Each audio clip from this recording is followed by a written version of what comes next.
के देखा है।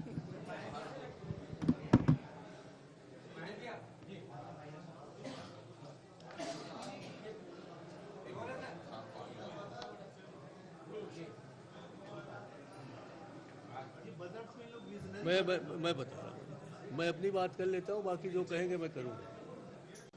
भारतीय प्रशासनिक सेवा से इस्तीफा देकर राजनीति में आए ओपी चौधरी वित्त मंत्री जी से उम्मीद थी कि ऐसा बजट पेश करेंगे कि प्रदेश को एक नई दिशा देकर विकास का मार्ग प्रशस्त करेगा, परंतु बजट के अत्यधिक निराशा हुई है। लच्छेदार शब्दों का जल फैलाकर उन्होंने 10 स्तंभों के जरिए प्रदेश के विकास की बात कही है। वो पूरी तरीके से सपना है, हमें खोखला नज़र आता है। और ये मुझे कहना है कि जितने बार नरेंद्र मोदी जी का नाम उन्होंने लिया उतने बार छत्तीसगढ़ का नाम नहीं लिया। ये पूरी तरह ऐसा लगता है कि माननीय नरेंद्र मोदी जी को प्रभावित करने के लिए, उनकी चाटुकारिता के लिए पेश किया गया बजट है। और इसलिए इसमें उन लोगों के जो दिए हुए वचन थे, वो मेरे पास अभी लिस्ट बनवा रहा था, इसीलिए देरी हुई। ये गारंटी, मोदी की गारंटी, ये 15 गारंटी जो उन्होंने मोदी की दी है, ये 15 गारंटियों का नाम उसमें शामिल नहीं है। ये सिर्फ दिखावे की बजट है। हमारा कोई काम ऐसे कम तो नहीं किया है, सभी कामों में उन्होंने अपना धनराशि देने की आवश्यकता समझी है, कोई काम बंद करने की हिम्मत नहीं की।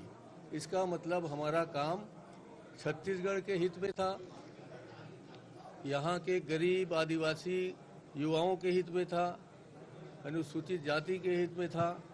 और अभी जो सिर्फ नाम बदल करके उसको नया कलेवर पहनाने की जो उनने कोशिश की है, वही एक कोशिश है। और यह बजट किसी के क्षेत्र में, कृषि के क्षेत्र में कोई योगदान करने वाला नहीं है। वित्त मंत्री जी के विजन के अत्यधिक हम लोगों को निराशा हुई है। और ग्रामीण क्षेत्र के बेरोजगारों को रोजगार मिलने का कोई रास्ता नहीं दिख रहा है। ग्रामीण क्षेत्र के महतारी वंदन योजना को उन्होंने इतना बढ़ चढ़ के दिखाया है, मगर उसके लिए जो पर्याप्त धनराशि है वो नहीं दी जा रही है। एक लालीपाप ही साबित होगा। और यह बजट व्यवसायियों के लिए, उद्योगपतियों के लिए नए पैसे कमाने के लिए एक रास्ता बनेगा, और गरीबों का कहीं कल्याण संभव नहीं है। आप कहें तो मैं इसकी कॉपी करा रहा हूँ। ये 15 योजनाएं जो उनके गारंटी की है नरेंद्र मोदी की, वो 15 गारंटी का कोई भी जिक्र नहीं। ठीक। और उन्होंने तुलसी बाबा को याद किया है, मैं भी तुलसी बाबा को याद कर लेता हूँ। कोई है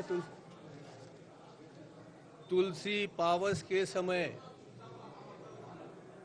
तिवारी जी, तुलसी पावस के समय धरी कोकिला मौन, अब तो दादुर बोली हैं, हमें पूछिए कौन। अर्थ समझ रहे हैं ना? जब पानी बरसात शुरू हो जाती है तो कोकिला चुप हो जाती है, क्योंकि मेढक लोगों के चिल्लाने का दिन आ जाता है। तो अब तो उनके दिन है भैया, वही बोलेंगे, उन्हीं की आप सुनेंगे।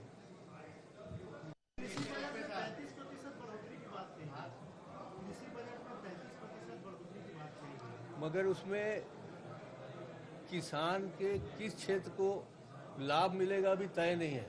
सपने तो बहुत दिखाए हैं, हम नहीं कह रहे हैं सपने कम दिखाए हैं, सपने दिखाए हैं। अब देखते हैं वो सपने कितना पूरा कर पाते हैं। जिस तरह मोदी जी सपने दिखा के चले गए, पिछले में भी सपने दिखाए थे, इस बार भी सपने दिखा रहे हैं। अब उनके चेले चपाटे सपने दिखा रहे हैं, तो किसका सपना कितना सच होता है देखना। ये बहुत अच्छी बात है और हम लोग उसे धन्यवाद देना चाहते हैं नरेंद्र मोदी जी को कि उन्होंने नरसिम्हा राव जी को पहली बार श्वेत पत्र असेंबली ने व्यवस्था दी कि श्वेत पत्र जारी करें आत्मनिर्भर, आपकी क्या टिप्पणी?